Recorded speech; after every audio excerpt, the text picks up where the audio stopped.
यादव आप सभी का अपने YouTube चैनल पर स्वागत करता हूं। जैसा कि आप सभी लोग जानते हैं कि इस YouTube चैनल पर आप सभी लोगों को समाज कार्य से संबंधित संपूर्ण जानकारी प्रोवाइड की जाती है। मैं आज कुछ महत्वपूर्ण प्रश्न लेकर आया हूं मेडिकल सोशल वर्कर के लिए, और ये उत्तराखंड चिकित्सा समाज कार्य के लिए कुछ महत्वपूर्ण प्रश्न हैं। इनका जो टॉपिक है मैं 4 बजे से प्रतिदिन करवाता हूं, तो आज शाम 4 बजे से उत्तराखंड चिकित्सा समाज कार्य का यूनिट नंबर जो सेकंड है उसे समाप्त कर दिया जाएगा। और मैं कुछ प्रश्न लेकर आया हूँ, इसमें भी यूनिट वाइज ही प्रश्न है। आप इसे एक बार अंत तक देखिए और मुझे बताइए कमेंट करके कि आप लोगों के कितने प्रश्न सही हुए हैं। आपके सामने मेडिकल सोशल वर्क का क्वेश्चन नंबर 1 ये है कि किस दिन अंतर्राष्ट्रीय औषधि दुरुपयोग एवं अनैतिक व्यापार निरोधक दिवस के रूप में मनाया जाता है। अच्छा प्रश्न है और आप लोग मुझे इसका कमेंट भी करेंगे। और यहाँ पे प्रश्न के बारे में अगर मैं बात करूँ तो इसका जो सही जवाब होगा ऑप्शन नंबर ए, यानी अगर कहा जाए 26 जून को, तो इस दिन मनाया जाता है अंतर्राष्ट्रीय औषधि दुरुपयोग दिवस, या तो इसी दिन ही मनाया जाता है 26 जून को ही अनैतिक व्यापार निरोधक दिवस भी। ये उत्तराखंड चिकित्सा समाज कार्य का प्रश्न है। मैं बार बार रिपीट कर रहा हूँ आप सभी लोगों को कि ये भी प्रश्न आप लोगों से पूछे जा सकते हैं। ठीक है, आगे हम बात करते हैं नेक्स्ट प्रश्न पर। और हमारे सामने प्रश्न है कि किस वर्ष बिहार में पूर्ण नशाबंदी कानून लागू किया गया था। देखिए, हालांकि हर एक राज्य में मेडिकल सोशल वर्क के लिए वैकेंसी निकलती रहती है, तो कभी कभी इस टाइप से भी प्रश्न बन जाता है कि भाई बिहार में पूर्ण नशाबंदी कानून लागू करने के संबंध में किस वर्ष इसको बनाया गया है। तो 2016 में जो है पूर्ण रूप से नशाबंदी कानून लागू हो गया था 2016 में, और अभी भी लागू है। ठीक है, तो याद रखिएगा, ये आपका option number B for Bombay आपका करेक्ट जवाब होगा यहाँ पर। अच्छा प्रश्न है आप सभी के लिए। अगर मैं आपसे कहूँ तो इन प्रश्नों को आप MPPSC समाज कार्य में भी यूज़ कर सकते हैं, और आप इसमें यूज़ भी कर सकते हैं UGC के समाज। इस प्रश्न का आप सभी लोग मुझे जवाब बताएं, इसका करेक्ट जवाब क्या होना चाहिए। प्रश्न है कि किस प्रधानमंत्री के कार्यकाल में एंटी नारकोटिक एक्ट पास किया गया था। ये पूछा जा रहा है कार्यकाल को लेकर, तो इसका सही जवाब होगा option number A, Rajiv Gandhi. ठीक है, प्रश्न सारे के सारे इंपॉर्टेंट है। आगे अगर हम बात करते हैं निम्न में से किसको नगरीकरण को बढ़ावा देती है, तो ये भी बेसिकली नगरीकरण की बात कर रहा है। तो क्या अगर हम बात करें गुमनामता या प्रदूषण या मैं की भावना या उपरोक्त, तो सभी नगरीकरण की बात हो रही है, नगरीकरण की। ठीक है, अगर हम यहाँ पे नगरीकरण की बात करें तो यहाँ पे गुमनामता हो, उसकी विशेषता पूछी गई है। हालांकि मैं आप लोगों को पढ़ा चुका हूँ, इसीलिए मैं उत्तराखंड के जो स्टूडेंट क्लास ले रहे हैं अभी आजकल ऑनलाइन क्लासेस जो चल रही है, मैं उन लोगों को ज्वाइन करवाता हूँ MP प्लस जो है MPPSC की क्लासेस में और UGC की क्लासेस भी। तो वहाँ पे मैं उन लोगों को बताता हूँ जब नगरीकरण के बारे में, शहरीकरण के बारे में, समुदाय के बारे में, तो ये चीज़ें आप लोगों को ईजिली मिल जाती है वहाँ पर। हालांकि मेडिकल सोशल वर्क के लिए भी इम्पोर्टेंट है नगरीकरण क्या है, शहरीकरण क्या है, कम्युनिटी क्या है, ग्रुप वर्क क्या है। ठीक है, तो यहाँ पे जो करेक्ट जवाब होगा option number D for Denmark, यानी उपरोक्त सभी आपका यहाँ पे करेक्ट जवाब होगा। और एक प्रश्न है, देखिए मैंने ये करवाया भी है, संस्कृतिकरण की अवधारणा किसने विकसित की है। मैंने इसके बारे में भी आप लोगों को बता चुका हूँ, है ना। तो CH दुबे, अब CH दुबे क्या है, संस्कृति ग्रहण के बारे में बात किया है, स्वयं संस्कृति ग्रहण के बारे में बात किया है CH दुबे, आपको शायद पता भी होगा। और अगर मैं बात करता हूँ यहाँ पर MN श्रीनिवासन के बारे में, इनके बारे में आप भली भांति तरीके से जानते हैं। पश्चिमी, जब मैं आपको बता रहा था पश्चिमीकरण, और वहीं पर ही मैं आप लोगों को बताया भी था कि संस्कृतिकरण की अवधारणा, यानी देखिए ध्यान से बात को समझिएगा, इसका कॉन्सेप्ट की बात कर रही है, संस्कृतिकरण की अवधारणा, ध्यान रखिएगा। यहाँ पे सही जवाब जो हो जाएगा MS यहाँ पर श्रीनिवासन होगा। दुबे का नाम मैंने बताया आपको कि स्वयं संस्कृति ग्रहण के बारे में होगा, तो वो ऑप्शन आपका दुबे हो जाएंगे। ठीक है, तो यहाँ पे 2 ऑप्शन आपको कंफ्यूज कर सकते थे, लेकिन यहाँ पे दोनों के दोनों आपको क्लियर हो गए हैं। तो यहाँ पे इस प्रश्न का सही जवाब ऑप्शन नंबर बी होगा। उत्तराखंड चिकित्सा समाज कार्य में अगर हम बात करते हैं धर्मनिरपेक्षता क्या होती है, पता होना चाहिए आप लोगों को धर्मनिरपेक्षता होती क्या है। तो विभिन्न धर्मों के स्वास्तित्व को भी हम कहते हैं धर्मनिरपेक्षता, जाहिर सी बात है। अन्य धर्मों के प्रति श्रद्धा भी दिखाएंगे, वो भी होगी धर्मनिरपेक्षता। राज्य का अपना कोई धर्म नहीं होता, ये तो बात सत्य है, इसमें कोई दो राय नहीं है, राज्य का कोई धर्म थोड़ी ना है। तो यहाँ पर ये भी सही है। अच्छा, इनमें से सभी सही लग रहे हैं, तो ऑप्शन नंबर यहाँ पे अगर बात किया जाए तो डी फॉर डेनमार्क आपका यहाँ करेक्ट जवाब हो जाएगा। ठीक है, चलिए आगे बढ़ते हैं।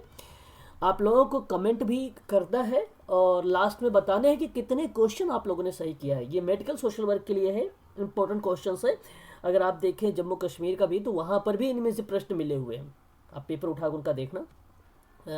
किसी भी अगर मान लिया 100 क्वेश्चन आने वाले हैं सोशल वर्क, तो कहाँ से आने वाले हैं, ये सब सिलेबस में मेंशन है आपके। तो आगे अगर हम बात करते हैं क्वेश्चन नंबर 7 के बारे में, कह रहा है निम्न में से किसको द्वितीय क्षेत्र माना जाता है। अब आपको पता होना चाहिए कि प्राथमिक क्षेत्र कौन सा होता है, द्वितीय क्षेत्र कौन सा होता है, तृतीय क्षेत्र कौन सा होता है, और तृतीय क्षेत्र नागरिक होता है। आपको पता होना चाहिए, ये यूजीसी में प्रश्न पूछा गया था, है ना।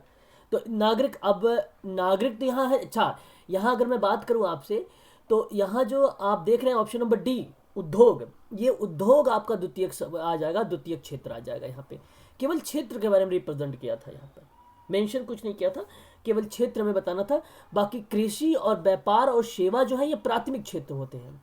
ये कौन सा क्षेत्र होते हैं, प्राथमिक क्षेत्र होते हैं। ठीक है, तो इस बात का आप खासकर ध्यान रखेंगे आप सभी लोग। चलिए आगे बढ़ते हैं। समेकित ग्रामीण विकास कार्यक्रम, मैंने अभी आप लोगों को संडे को जो है एक 2 घंटे की क्लास ली है, और संडे की 2 घंटे की जो क्लास थी आप सभी लोगों की, वो बहुत इंपॉर्टेंट क्लास थी आप सबके लिए। ठीक है, तो अगर मैं बताऊं तो वहाँ पे मैंने बात किया था आप लोगों से। तो यहाँ सही जवाब जो हो जाएगा 1960 और 61 का। ठीक है, ये प्रश्न पूछा जाने वाला प्रश्न है कि समेकित ग्रामीण इंटीग्रेटेड जो रूरल डेवलपमेंट प्रोग्राम है उसका प्रारंभ कब किया गया था। तो 1960 और 61 में किया गया था। ऑप्शन नंबर ए आपका यहाँ पे सही हो जाएगा, है ना, यही करेक्ट जवाब है आपका।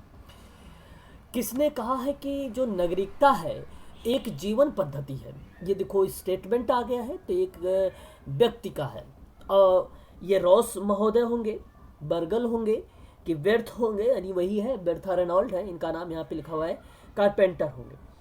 तो सही, अगर देखो यहाँ पे इन्होंने एक बात और भी कही थी, आप सबको पता होगा, मंत्रणा शब्द किसने दिया था। मंत्रणा का मतलब होता है एक प्रकार से काउंसलिंग, काउंसलिंग का मतलब होता है परामर्श वाला। ठीक है, लेकिन जो नागरिकता है एक जीवन की पद्धति है, ये आपका सही जवाब होगा। Option number C for Chennai correct जवाब होगा। ठीक है भाई, इसका आप खासकर ध्यान रखो।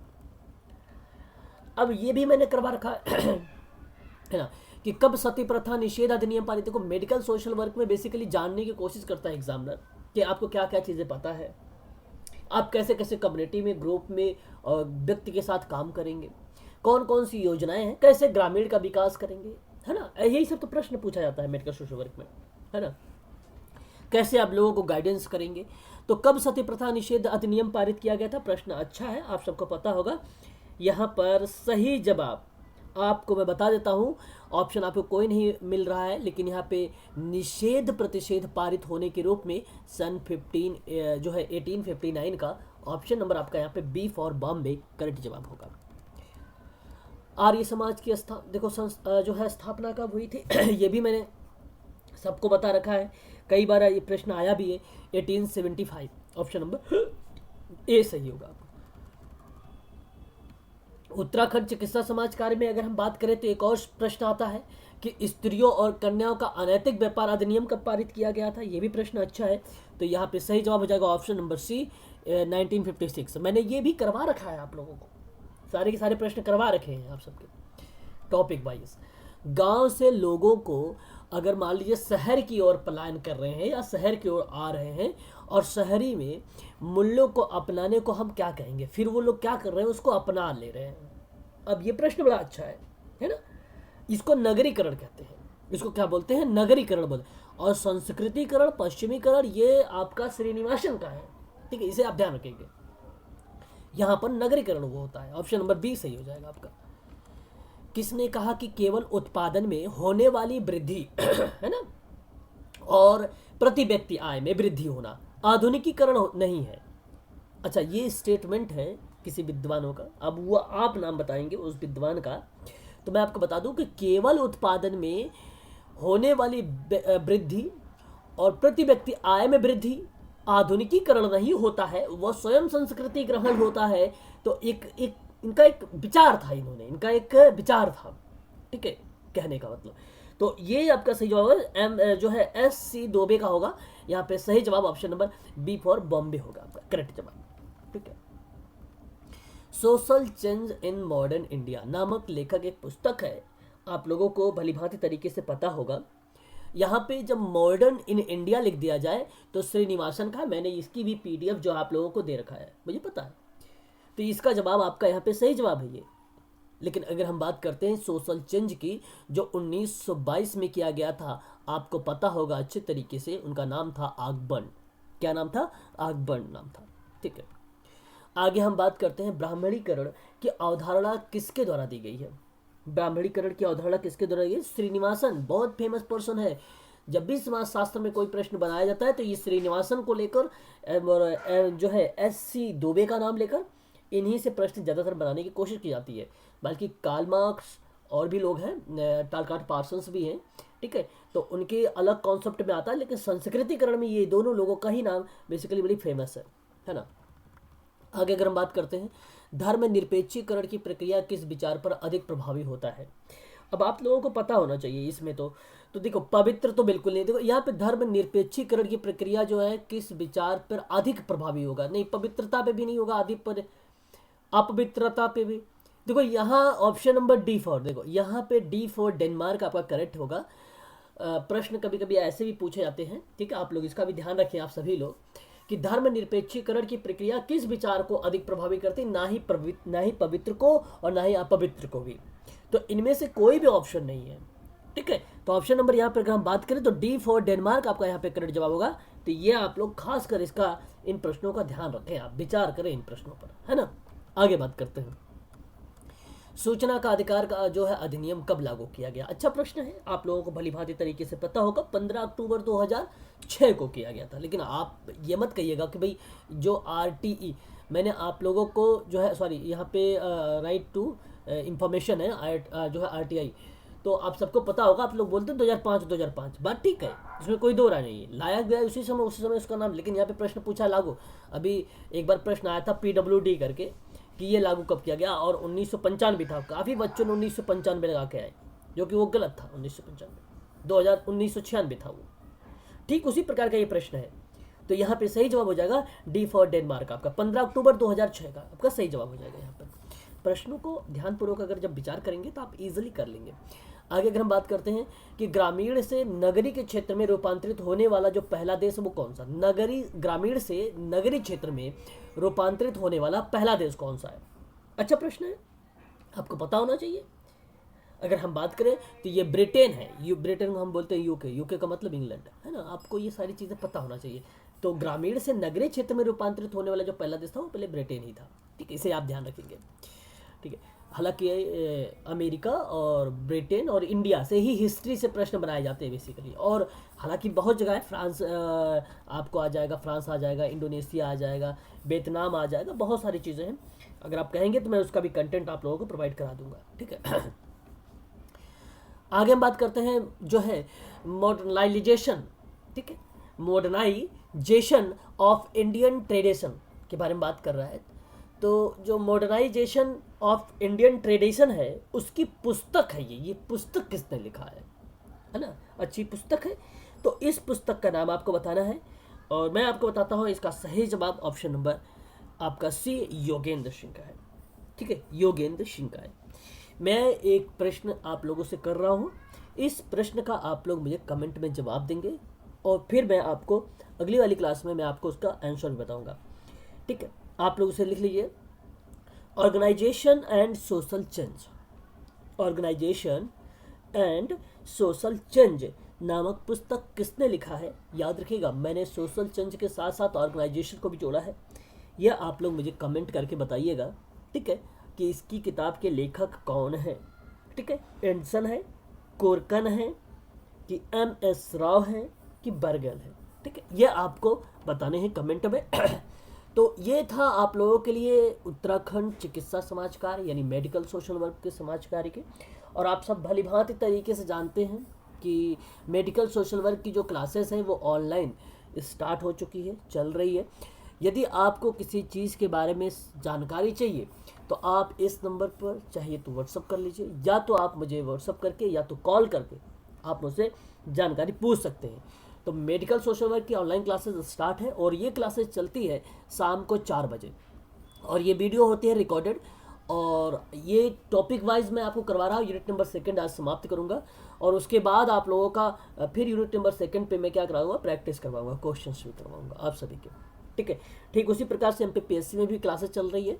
तो 4 बजे से जो क्लासेस चल रही है वो उत्तराखंड समाजकारी क्लासेस चल रही है। ठीक है, तो इसे आप लोग खासकर इस टाइम ध्यान रखा करें आप सभी लोग। ठीक है, तो आज के लिए बस इतना ही। फिर मुलाकात करेंगे कल हम एक कुछ नए प्रश्नों को लेकर समाज कार्य यानी मेडिकल सोशल वर्क के साथ।